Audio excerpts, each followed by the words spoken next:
The President of Turkey is elected through a two-round electoral system.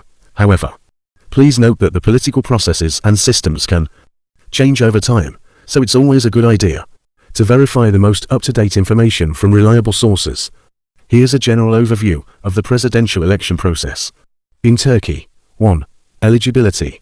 To be eligible to run for the presidency in Turkey, a candidate must be a Turkish citizen by birth, b. at least 40 years old, have completed higher education, and b. able to speak Turkish fluently. 2. Nomination. Political parties or independent candidates can nominate individuals for the presidency. If a candidate is nominated by a political party, they must be a member of that party or be supported by a sufficient number. Parliamentary deputies. 3. First round. In the first round of the presidential election, if no candidate receives an absolute majority of the valid votes 50% plus 1 vote, the two candidates with the highest number of votes proceed to the second round. The first round of voting is conducted nationwide. 4. Second round. In the second round, the two candidates who receive the highest number of votes in the first round compete against each other. The candidate who receives the majority of the valid votes in the second round is elected as the President of Turkey. 5. Term of office.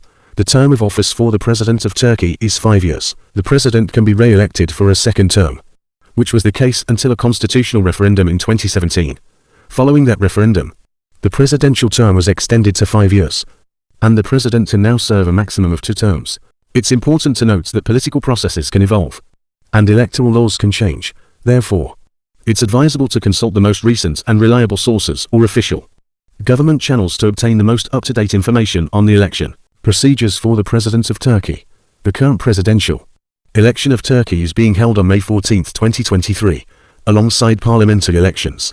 The incumbent president, Recep Tayyip Erdogan, is seeking a third term in office. Erdogan is a controversial figure, and his re-election would be seen as a victory for his authoritarian style of government.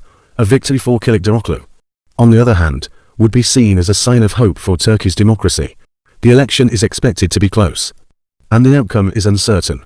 Erdogan has the advantage of incumbency and a strong base of support among his conservative Muslim supporters. However, the opposition is hoping to capitalize on widespread dissatisfaction with the economy and Erdogan's handling of the COVID-19 pandemic. The runoff election will take place on May 28, 2023.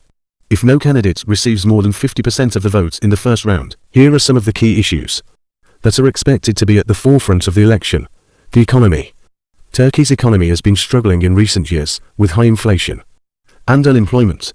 This is likely to be a major issue for voters who are looking for a candidate who can improve the economy. Democracy. Democracy in Turkey. He has consolidated power, cracked down on dissent, and restricted freedom of speech. This is likely to be a major issue for voters who are concerned about the future of democracy in Turkey. Foreign policy. Erdogan has pursued an increasingly assertive foreign policy in recent years. He has clashed with the United States and other Western powers, and has developed closer ties with Russia and China. This is likely to be a major issue for voters who are concerned about the direction of Turkey's foreign policy. The outcome of the election will have a significant impact on Turkey's future. Erdogan's re-election would be seen as a victory for his authoritarian style of government. A victory for Kılıçdaroğlu, on the other hand, would be seen as a sign of hope for Turkey's democracy. Thanks for watching this video, and also subscribe Advocate Buzzard Show channel.